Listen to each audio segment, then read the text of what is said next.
Hello, everyone. Welcome back to the We Have Issues podcast. I'm Chris. I'm Carvel. I'm Matt. And today we'll be returning to our discussion on Obergefell versus Hodges and its potential of not being law anymore, thanks to the Kim Davis petition to the Supreme Court. Last week we kind of did a bit more detail on that, and this week I would like us to focus more on the American Solidarity Party's views on the issue itself. And I guess for that, Matt, could you give us some background on the ASP's position on gay marriage? Yeah, sure. So, pretty simple. I mean, the party is based in Christian ethics. We are very centered around, family and those cultural norms like that. So, the official position is that we support traditional marriage, a man and a woman. And it's just that simple. That's not to say that we are anti-LGBT people, not to say that you can't join the party if that's kind of how you are affiliated, but that is the official stance that the actual institution of marriage is between a man and a woman. Like, the American Solidarity Party is a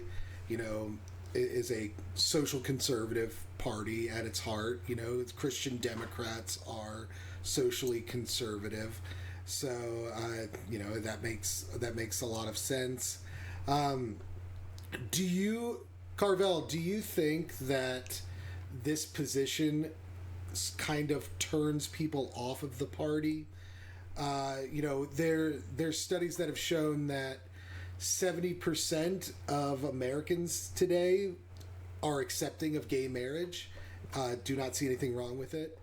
And that seems to be an issue that's not just confined to the American Solidarity Party, but also to other conservative parties like the Republicans and whatnot.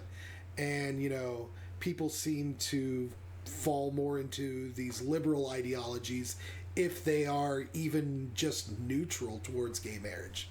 So, do you think that is hurting the party or helping it? Well, I can't say it's helping or hurting, but I can be sure that people don't like it. I would imagine people in our party don't like it. Not a significant amount, but there are definitely some people who kind of lean more towards the left and think this is okay. And then there's a lot of people who are very passionate about how the Bible is constructed and what is outlined within the Bible that defines a man and a woman being together, defines marriage pretty much. So, yes, people are always going to be upset about something. And this is such a controversial issue that you're always going to step on somebody's toes. It doesn't matter. You're gonna hurt somebody's feelings with an issue like this, and unfortunately, you got to take a stance. Whether you're part of the ASP, if you're a Democrat, Republican, Libertarian, whatever it may be, you got to take a stance, because what's going to end up happening, especially for the ASP, is if we do not define right now who we are, we're going to get people inside the party that will define it for us. And that is something that will eventually lead to a lot of confusion, as there are a lot of things part of our party that is confusing right now. For an example, AI. We've talked about this. This could be another subject, but we know that if we don't define who we are right now, we'll have people come into the party and we'll be polarized, and then it's going to get to a point where we don't have real members of the party, people that will end up being very flaky, and that's something that we got to understand and stay true to. So is defining ourselves. So my next question is this is would you guys agree this is one of our core values, or is this something that you think might, soften in the future? So do you think that we should, this could be a way to bring in, people who are pro-life but also pro-gay marriage, keep them away from other parties that might have those positions, say for instance the libertarians or something like that? What do you think on that, Matt? I think Carvel made a very good point that we need to take that stand and be very clear up front about what we are and what we're not. That's something that's been an issue lately. You've seen this on the Republican side. The Republicans were traditionally, a pro-life party, but they've kind of softened and changed that stance. And the Democrats used to be the party of the working people, and they've kind of swapped around and kind of been becoming more the party of the billionaires and the rich. And so it's very important to make that distinction. So we want to be as transparent as possible. We want no illusions. We don't want anybody joining under false pretenses. We don't want anybody, like Carvel has pointed out, to join trying to kind of usurp the party lines. Is gay marriage, would I say that it's a core value of ours? No. The problem is it's kind of downstream from what is a core value, which is, the traditional family structure, and bringing that back to prominence in the United States. And so while, yes, it's not the hill we want to die on, it is something that is inevitably linked into that common structure of, the traditional family.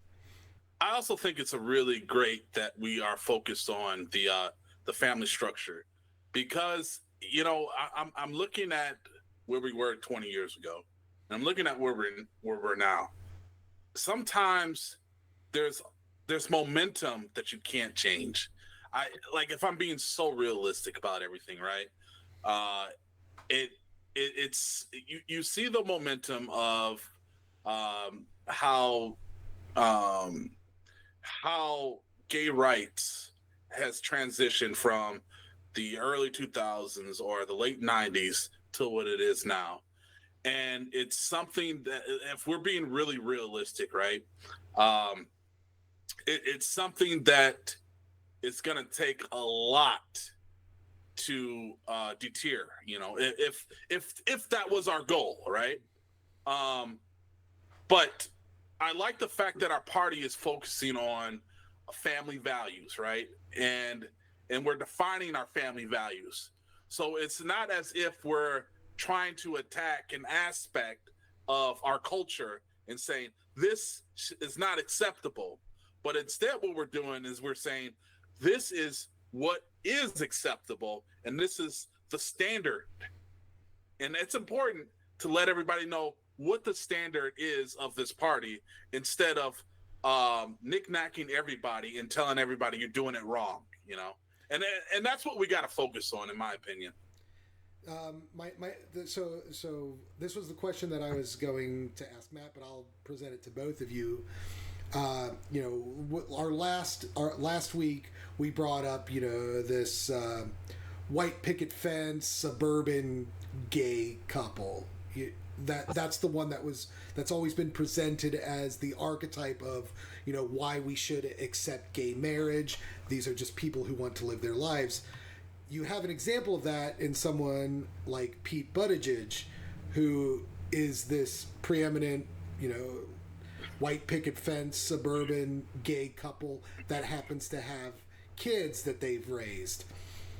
Is that something that we could consider as the traditional family, a household in the suburbs, raising kids, maybe goes to church, maybe gets involved in the community? Is that something that fits the traditional family mold, or is traditional family something that is only one man, one woman, no exceptions? This is how it has to be.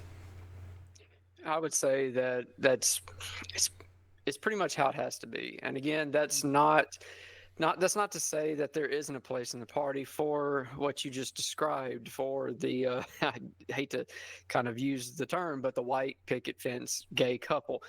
They're welcome in the party, because everybody in the party, we're sinners, all of us are.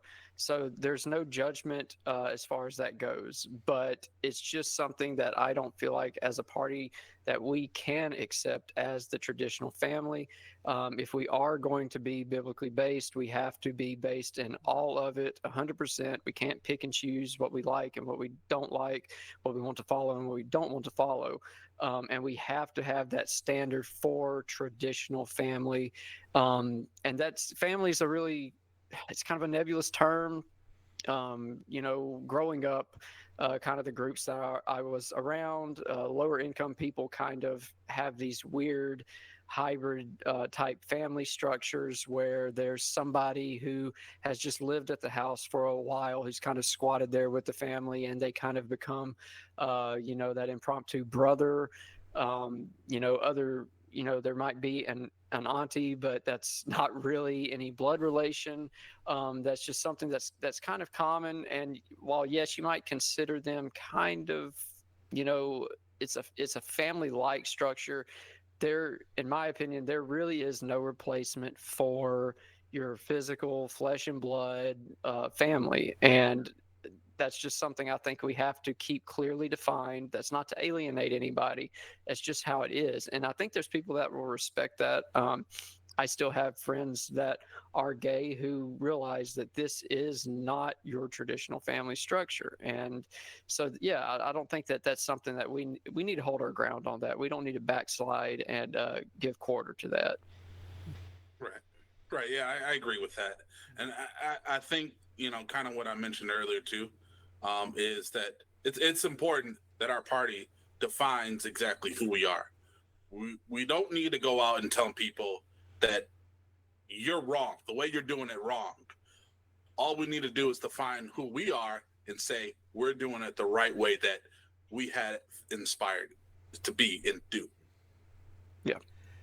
I think you guys have you brought up it has to be based in we kind of are based in biblical values, traditional values, but those values themselves have been redefined in recent years. Again, we brought this up last week. Episcopalians, Methodists, some Presbyterians, there's various churches that interpret scripture in such a way that gay marriage is acceptable to them, and it is not something that we should consider outside of traditional family structures. Do you think those people have a right to voice their views within the party, being as they've rooted their own beliefs in their version of Christian democracy? Well, that's what I was just about to say, is it does not take away from the experience. If you were a gay couple to join the party, you can still function within the party. You can still reap the benefits that are going to come with the party.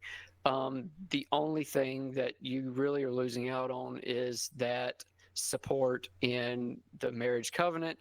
And, we kind of talked about this last week. I don't quite understand fully why you would want to have that religious-based covenant if you know that, churches are traditionally majority hostile toward that viewpoint.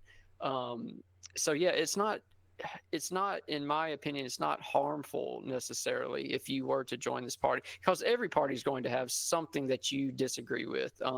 It's been that way for me. For every political party I've been in, there's been something that I did not agree with, something that I did not like, and that's just part of it. No party is going to be perfect. It's just about getting the closest to what you are looking for.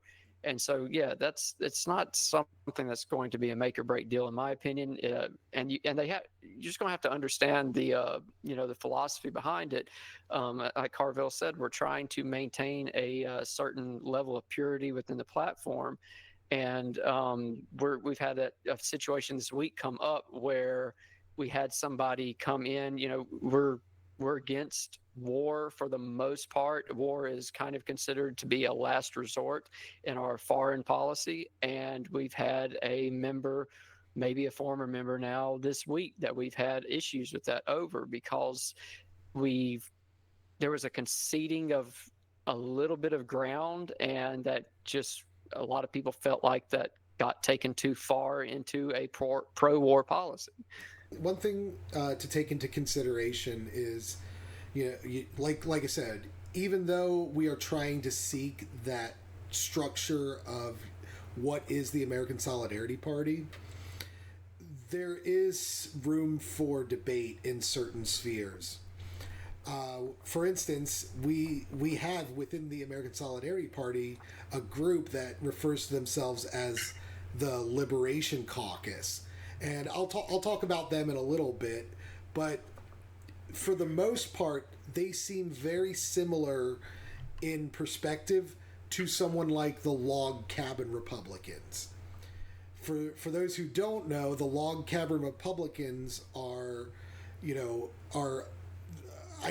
believe they were founded by gay men who were fiscally conservative, who wanted to be a part of a party that was fiscally conservative, like the Republicans, and now who view themselves as Republicans, and perhaps they're not all gay men. Now, that's out of my wheelhouse, but they might be made up of people who are in support of things like gay marriage within the Republican Party. And that group ended up supporting Trump. Now, Trump, he's always been kind of pro-gay to gay neutral, I would say. I think that the Republican Party has pulled him more towards that neutrality position, and honestly, he kind of turns a blind eye to all the things that are done against gay people within the Republican platform.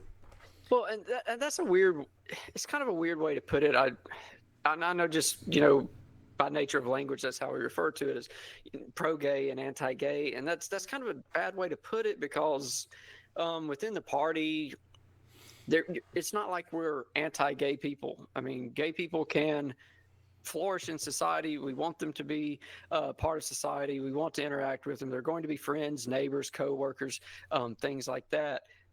So it's not that we are against. We are a pro-life party, from cradle to grave. We want that for people to have that opportunity.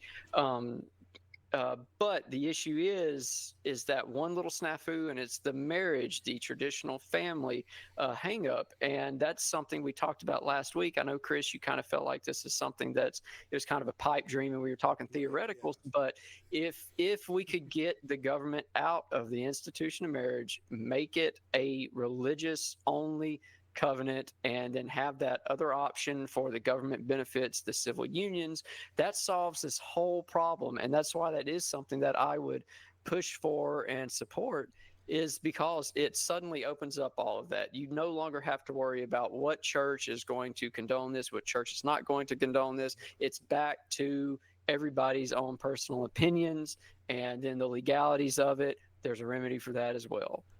Now, this issue, though, it goes kind of beyond just gay marriage. Now, Obergefell versus Hodges, that's 100% a gay marriage issue. That's the only thing that is at risk in that situation. But a lot of these gay rights activists see different things that get tied in with gay marriage. For instance, the don't ask, don't tell policy in the military. Should military people be allowed to be out and gay? Transgender service in the military as well. Should transgender individuals be allowed to serve? Should, discrimination in employment or housing exist because we want to run a traditional neighborhood and we don't want these non-traditional elements in? I feel like those sorts of things, the American Solidarity Party can say, no, we can't support any discrimination. But it seems they say that and except in marriage. And that might be seen as a bit hypocritical by a gay person or an LGBT ally who might be interested in the party and kind of feel like their opinion, their voice is just going to get drowned out, and this party really isn't what they're looking for. What do you guys think on that? I'll let you take that, Carvel. I just had a thought that went through my head a little bit. And I don't know if this is gonna like tie in 100% on the topic at hand, but we had mentioned about the institution and taking that away. Having marriage be more religious and not having it part of the government. My question to you guys is, when we do it, and I mean, if we do it, if we ever did it, right? And this is the question we need to pose to ourselves, right? Is that it will start to appear like it's just dating, in a sense that people could get together and break up easily. If there is a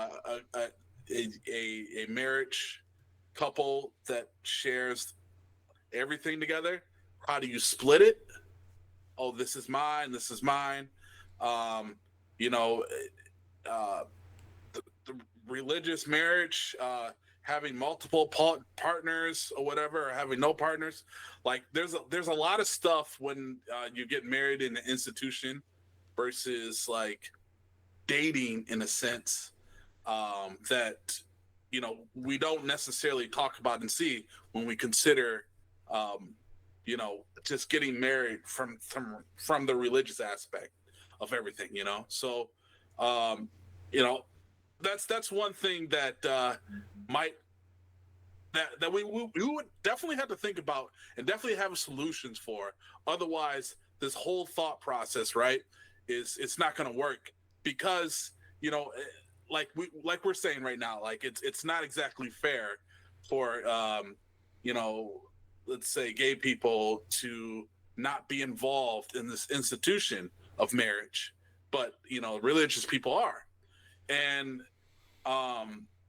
that's something that we have to consider. Like, okay, yes, I understand the fact that it's not fair, because you want to be unionized with someone else, but at the same time, if we take this away from the institution, like, what is a fair marriage?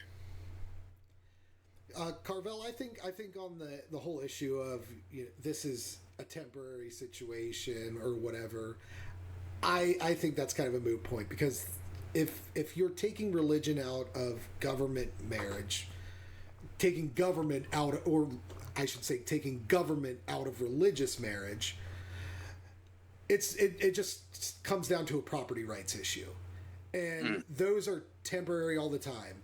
There are no time limits that companies that merge have to remain together for any particular period of time. Why would merging of households be any different than that?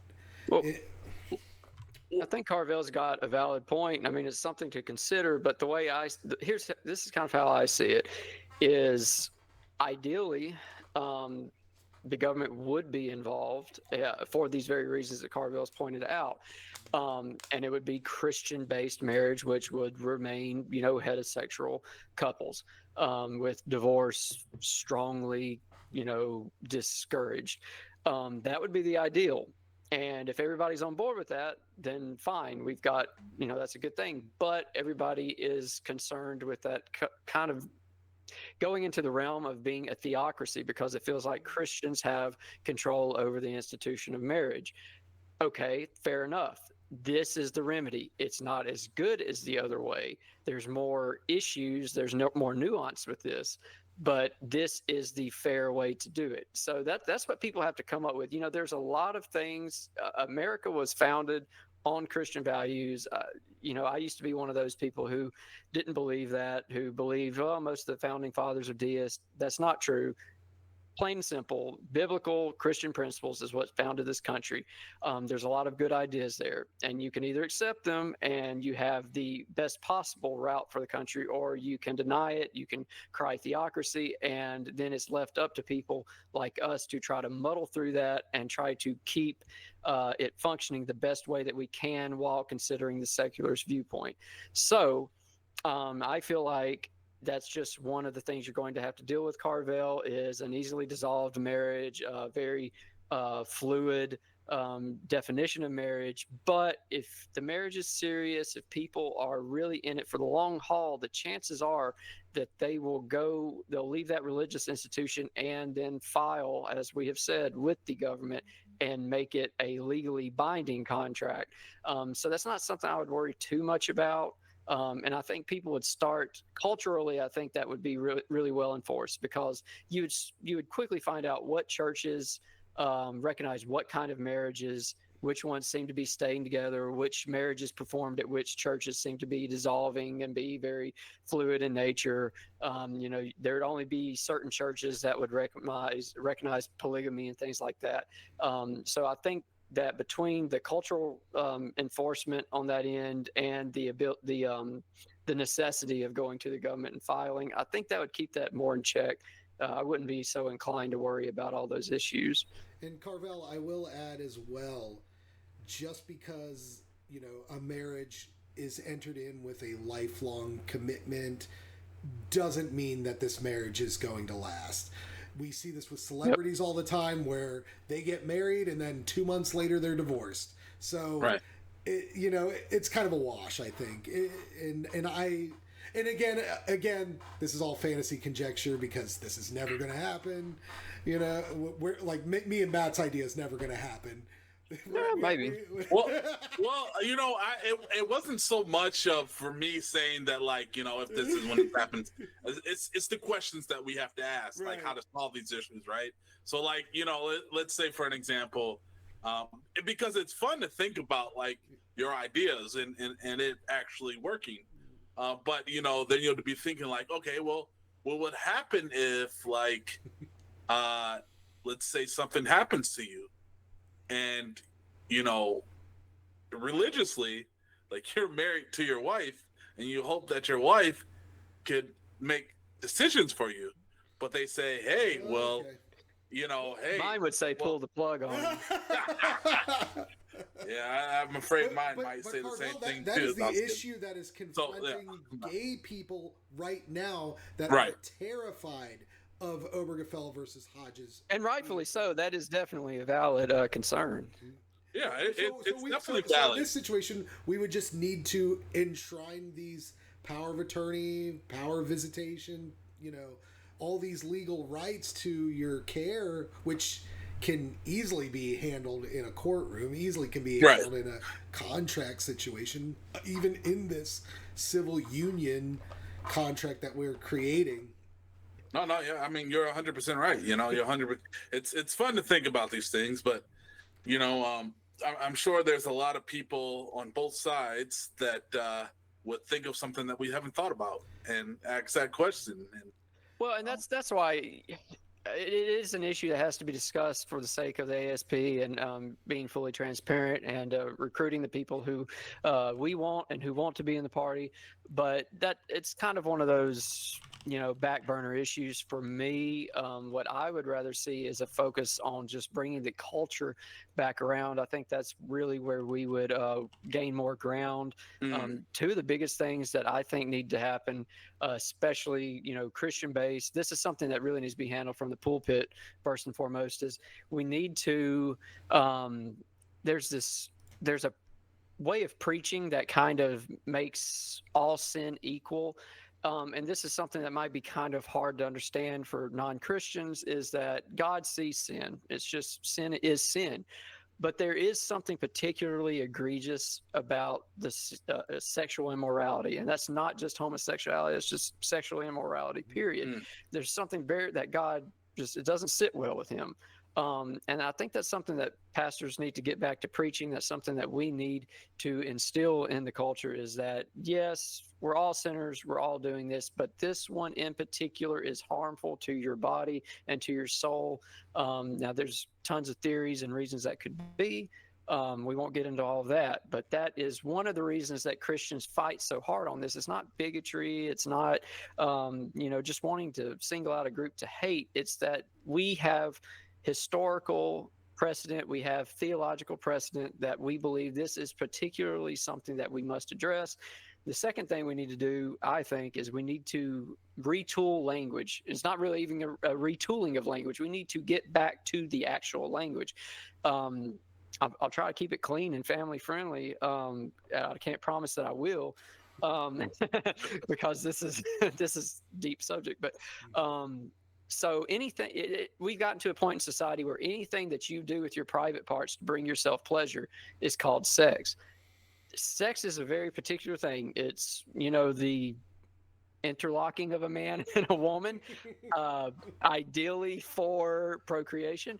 That's what it was designed for. There is a bonding element to it. But anyways, that is sex. All this other stuff that we call sex isn't really sex. And that's kind of just how the language, we've had other words, there's a particular one that used to be called sodomy. Now it's a sex act. Oh, that word's getting some play in the Pelican Forum, guys. So. Oh, I haven't seen that. Yeah.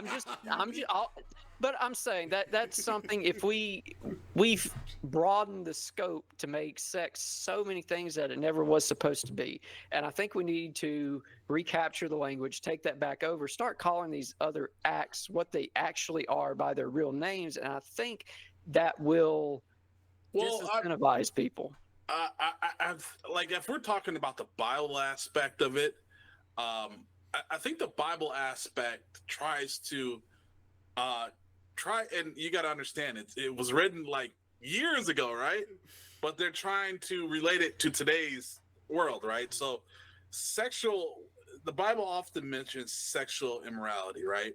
Right. Sexual immorality encompasses everything, right? So it talks, there's mention of fornication. Mm-hmm. There's mention of adultery. There's mention of, I believe, bestiality, but it all it's all found in the same context of sexual immorality, right? Right, because it is using the sex organs. Yeah, it's using the sex organs or anything that is like immoral sexually, right? Right. So this is something that's not talked about at all inside churches, and how sexual morality is perceived in the Bible, right? And something that they don't talk about a lot is that sexual morality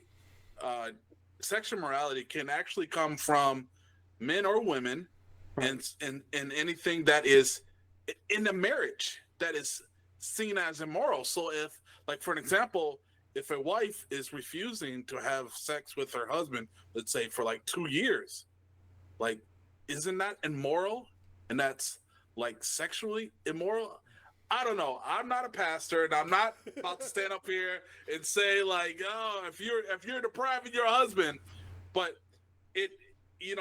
this terminology, sexual morality, was written in the Bible because there's thousands and thousands of ways you could be immoral sexually. Right. Should we be merely discouraging sexual morality and presenting healthier lifestyles, or should we be criminalizing sexual immorality as was done in the past? We are political? No, I mean Mosaic laws. Mosaic laws. That's the reason why we have grace now. Kind of leads like that's going to be the line that where that's going to lead. Oh no! Like I'm not about to stone anybody for are we kidding? Those are Mosaic laws. Where you get stoned for doing something like something small we do today. But the whole idea of it is If we, what you're saying is, if we promoted the traditional family, then these sexual immorality issues would kind of fall off on their own. I think so. Yeah.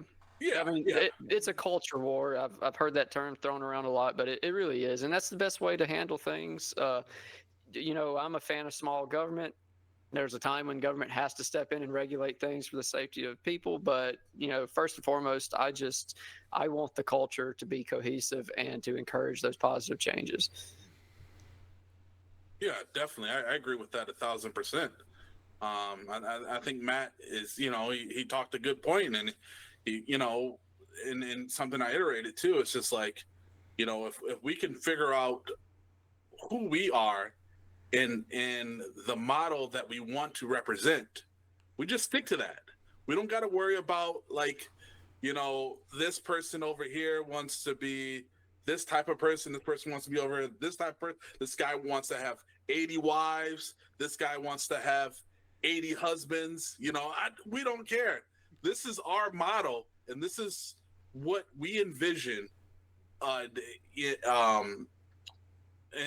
the ASP, this is what we envision how the standard family should look, and we're going to keep to this standard. Yeah, and I mean, that's, if I could extend any kind of invitation to any LGBT folks that have looked into the party and considered it at all. I mean, that's what we're concerned about. We're worried about bettering your life, making sure that you have all the chances and opportunities that you need. We're not the Republicans and the Democrats who want to use you as a talking point, who want to play political favorites with you. I mean, it wasn't that long ago. I mean, and correct me if I'm wrong, but I think even Obama had mentioned being anti-gay marriage.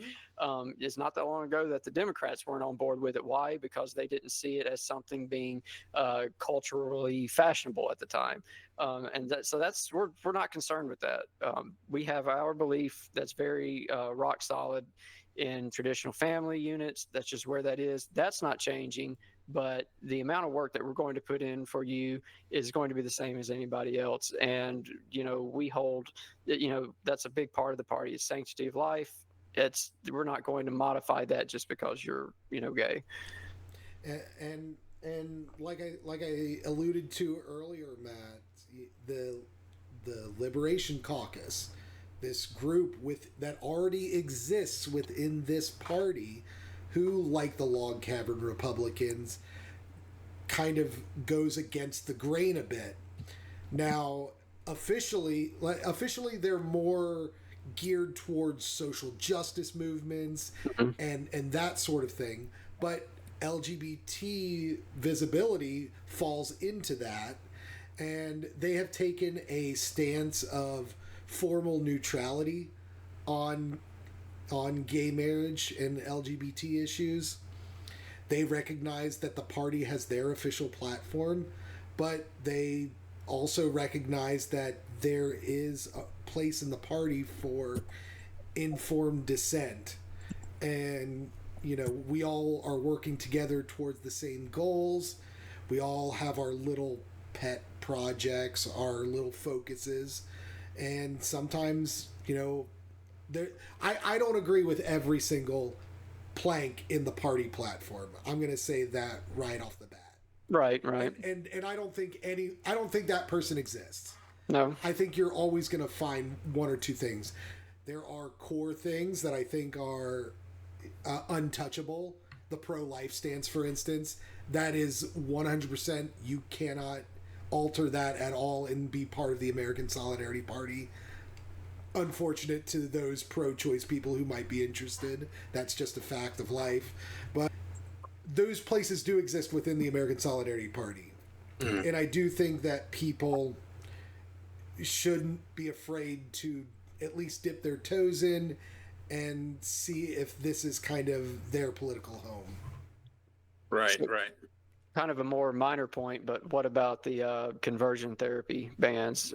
Yes. I was looking for a good segue into that. There isn't. Do you want to give the background for it, Matt? Yeah, I can. I mean, conversion therapy, just basically kind of a religiously centered if you want to call it a therapy, it's just a methodology that has been used to hopefully change people's minds out of being gay.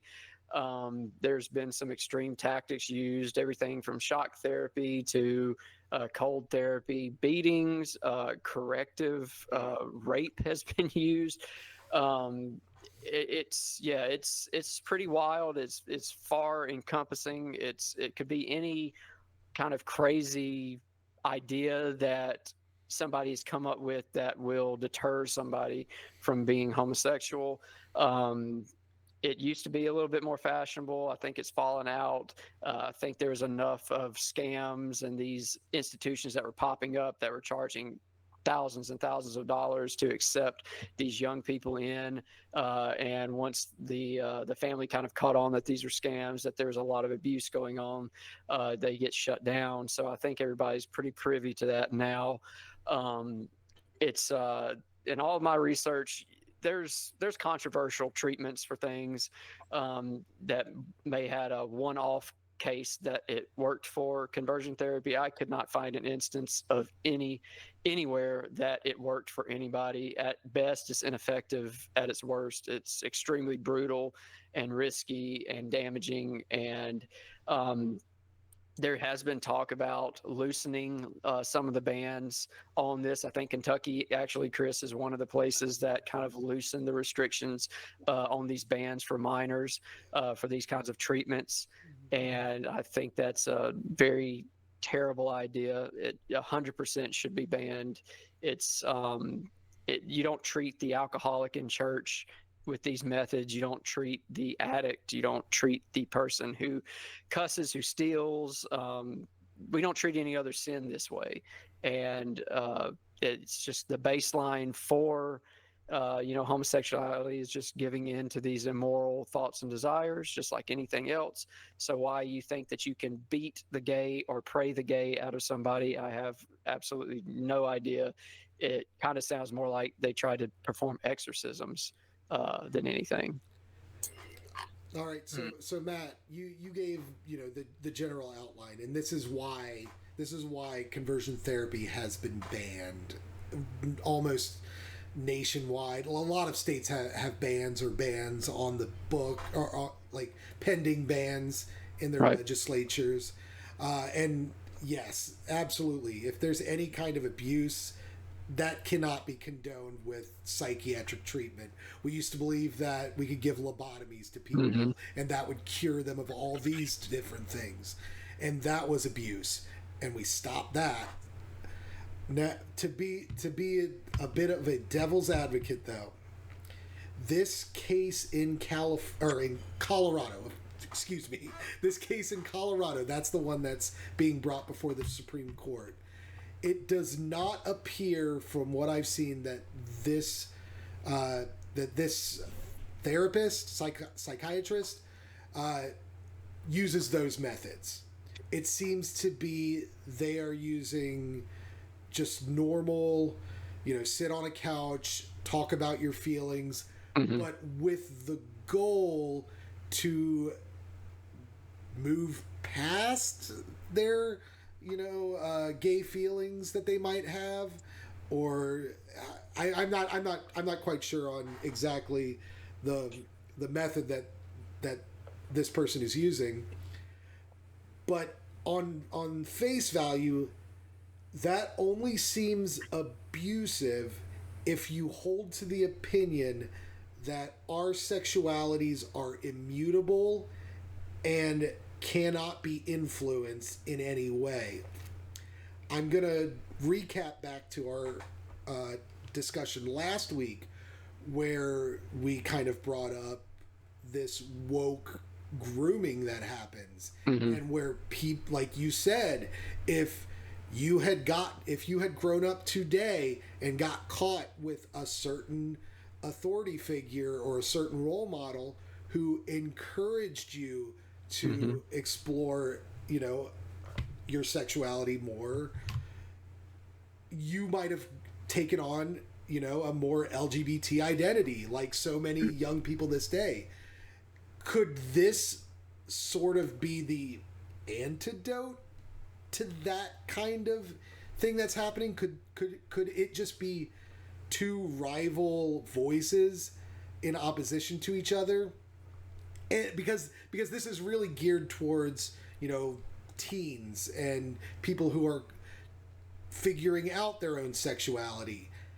I guess really it comes down to how much guidance should other people have in that sexual identity in the teenage years. And I think that's more what this Supreme Court case is at its heart than the facts of the case. And honestly, with the facts of the case as presented, I would presume that the Colorado law would stand on its own merit based on historical precedent of states do have the authority to legislate, healthcare determinations like this. But with this Supreme Court, I don't know if I see. I might lean towards this being acceptable with boundaries. Like you can't use electroshock therapy. You can't use, negative reinforcement behaviors. You can't use corrective sodomy, whatever. Yeah. Like, none of this. Like, I could see the Supreme Court letting this go and making the Colorado case illegal for being too broad. What do you guys think on that? Carvel? I think it depends on the culture, right? Of I only know Michigan culture, honestly. Didn't you live out of the country? I did live out of the country, You've been further than both of us. Michigan man, always a Michigan man, Matt. Yeah. Better than Florida, man. And like the more you realize, the more you don't know, and it's kind of one of those things in California for the longest time, not anymore, but for the longest time has been the leader of how the U.S. was going to move, right? Like how we saw, like gay marriage first came from California, accepting a lot of the things that we perceive is ingrained in our culture actually started from California, and then it moved and then it moved across country, right? So if I'm being honest, man, I really don't know. You guys know me. I'm one of those guys that kind of wants to see how things work out and then correct it, I don't know. I don't think I have a really I don't know, man. You might want to cut this segment, but I don't know, man. It's fine to not know. I want to go on record though and say that I am against conversion therapy. I do not believe that it has good outcomes. It has led to very many, teenagers committing suicide. It has led to, very many people having messed up views on their own, self-worth and dignity. You know what? I misunderstood the question. I misunderstood the question because I didn't know that was the question. No, the question is just in general, really the question is not just in general how you feel about the conversion therapy. The general is how do you feel about its chances in the Supreme Court case? Okay, all right. Sorry, I totally misunderstood the question. No, you're good. Because I don't know. I thought you mentioned California and what was. I thought you mentioned what was going to happen in California and how was that going to work. Colorado. I'm sorry. I don't know why I was thinking. See, man, gay and California go hand in hand. I'm only on 3. Kind of like California now. Anyway. Man, I'm only on 2.5 hours of sleep, man. So you gotta give me some grace. I didn't get any sleep.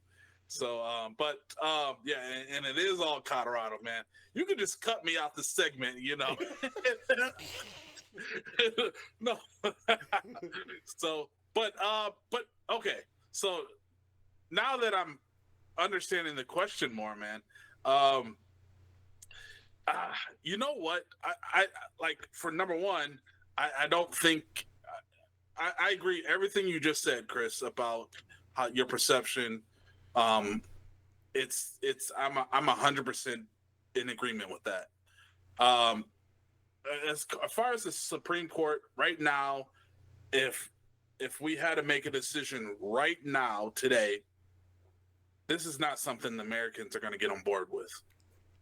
I mean, I'm not, and I think right now, like a lot of us feel like we talked about this in a couple episodes or last episode, but we feel like we all been duped, you know, like this is not what we agreed on, but sometimes this is what's happening. So yeah, I agree with everything what you just said, Chris, because that's literally the only thing that gives me pause is if you had an incredibly devout teenager for whom being gay is a major crisis to them, and the idea of them being gay might lead them to self-harm behaviors.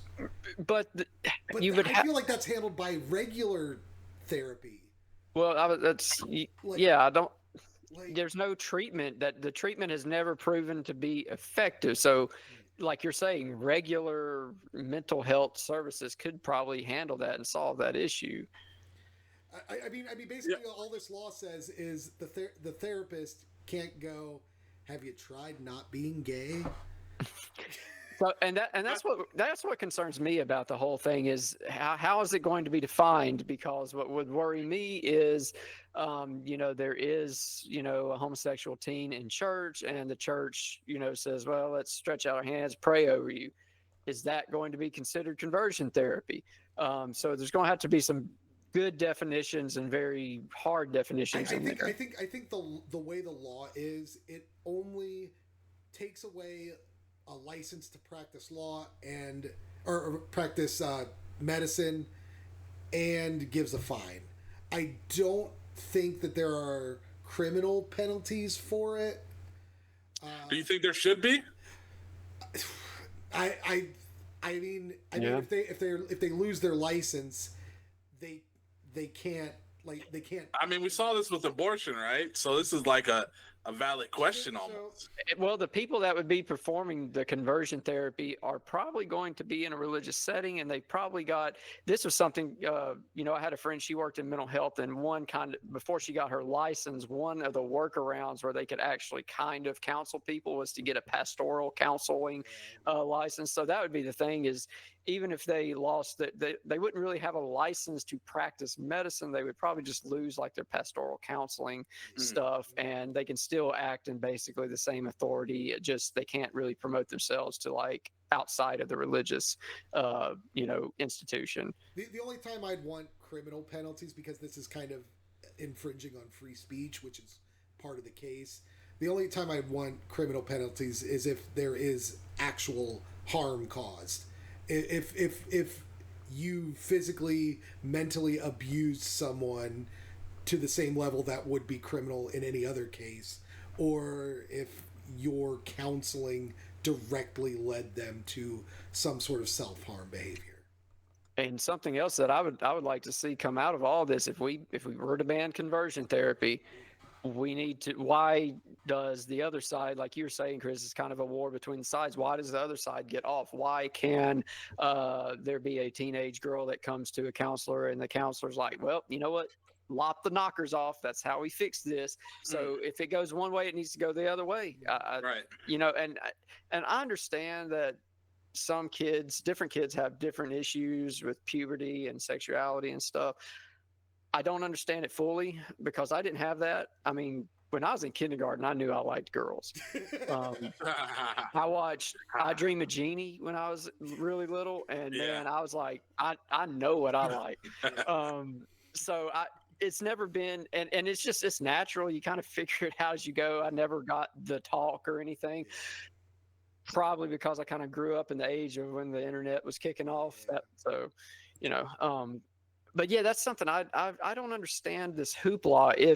If gay is natural, if gay is a real thing, if it's always been there, it's always been around, like they say, why is it something that requires this specific training, the specific counseling and guidance? It ought to be something that you come into puberty and you figure out who you're attracted to and you go from there. I don't understand why we have to have this big hoopla of guiding kids down this path. And with the conversion therapy too is like, I think that we're at a point, I mentioned this probably like last episode, that people are being convinced and socially now that, hey, you might be gay, even though I might not have any, gay thoughts or whatever, but I'm always constantly being influenced. Mm-hmm. Who should be held responsible for that? Carvel, I'm gonna say I played a lot of Xbox Live in the day, and if just being told you're gay turns you gay, there'd be a rainbow flag behind me. Right. Why are you gay? You are gay. Yeah. That is so true, right? But I guess this is more organized, right? So that's the controversial part of it, but no, I mean, I would say that the ASP is firmly against conversion therapy. It is an affront to the dignity of the human being. It is, changing an immutable characteristic of someone. It just doesn't work. It's not, medically sound. So well. One question I would have really quick about that, and we are the worst three to tackle this, so we probably won't get into depth with this. Whatever. We're just a bunch of guys. No, well, yeah. So I got a question for you guys. With conversion therapy, so obviously you guys might say it's okay for someone who wants to be converted, right? Yeah. That should but be okay. like even then I'm a bit on the fence Well, with that. maybe really with that idea, because how can you be sure that person is coming of their own volition and isn't being pressured by their community to do that? Let him finish the question. This might go in a whole different direction. Well, no. That was okay. Well, thank you, Matt. Thank you. Yeah. No, that was the direction I was headed. Because and I'm glad you kind of answered it, and stuff, because well, the banning of it, Carvel, was for minors. So right. Yeah. I would say as an adult, game on, because you have the right to try whatever. As an adult, that still seems too predatory to me. Yeah, but I mean, there's people out here shooting coffee up their butt to cure cancer and stuff. I mean, okay, Chris. Well, like, here's the thing about it, right? We have people in, like, anger management, right? Yeah. It's not the same as conversion therapy, obviously, but people are always trying to change in some sort of way. They're either trying to change internally for social reasons, or, just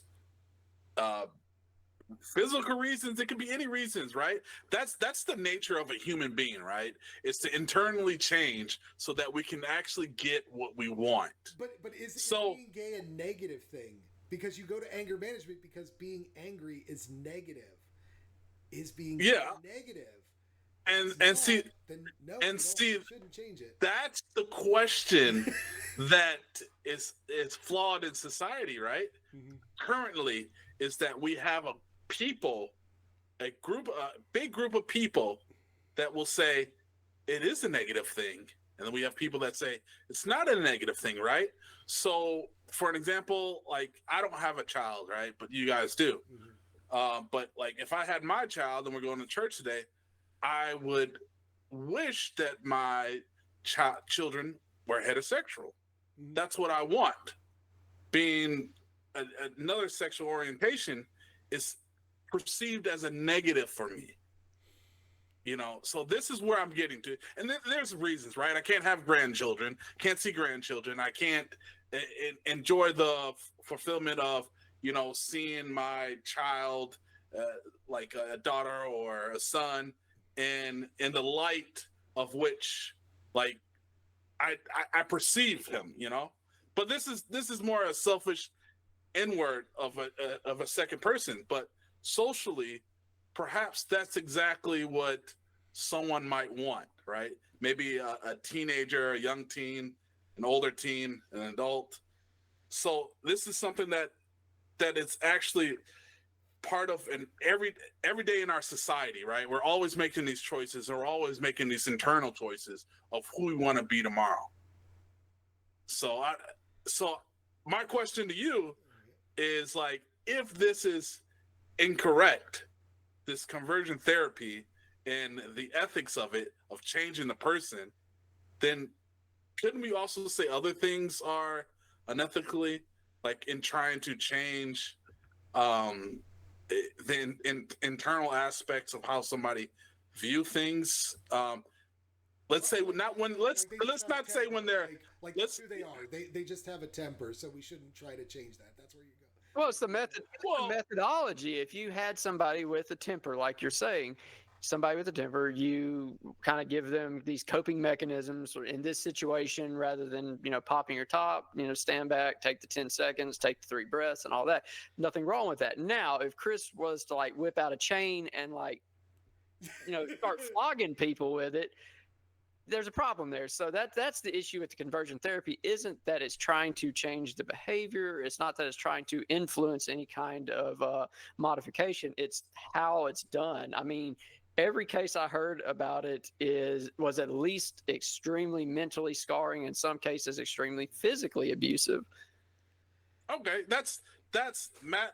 That's a great point right there, and that's probably what we need to focus on as society, right? Because things can sound pretty harsh, but it's a lot of times it's how it's implemented, right? You want to convince Japan to move all their ships one way. You can do it you can bomb the hell out of them, or you can do it peacefully and try to bring the leaders together, right? So that's a good point, and that's a really good point. I think in the transgender, gay, LGBTQ community, a lot of them are also trying to understand their way as well. And when I say that, I think of somebody like Caitlyn Jenner, excuse me, right? Who was actually against gay marriage in 2015, surprisingly, right? And it was actually very conservative.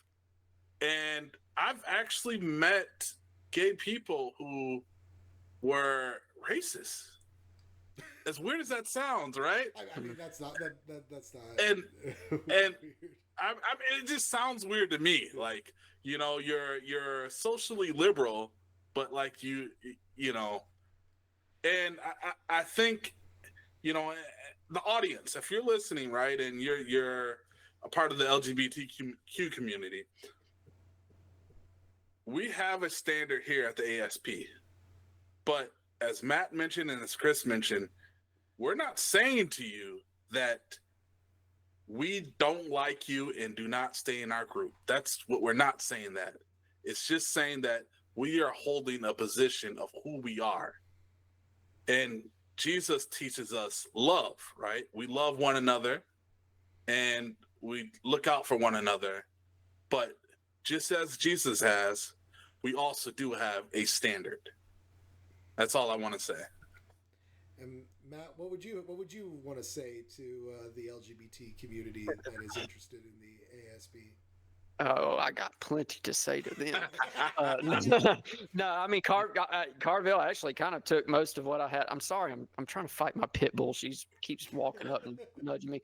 But no, Carville laid it out really well. The only thing that, I would add to that would be, my friends former friends in the gay community that I've had, thinking of a couple in particular, did not understand why I believed I should be able to have an AR-15, did not believe why I thought that I should be able to have an all-Christian school if I wanted one, something like that.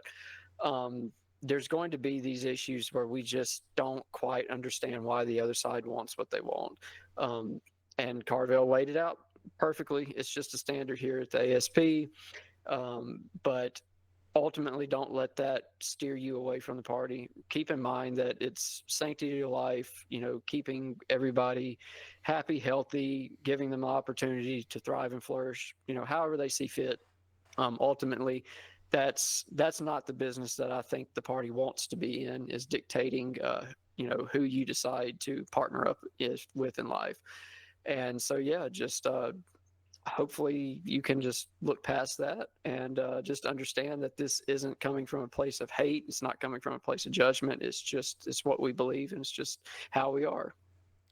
And I guess my closing argument or closing statement to our LGBT and friends and their allies would be that I feel that the ASP stands for Christian democratic values, and those values, they'll always be rooted in Christian democracy.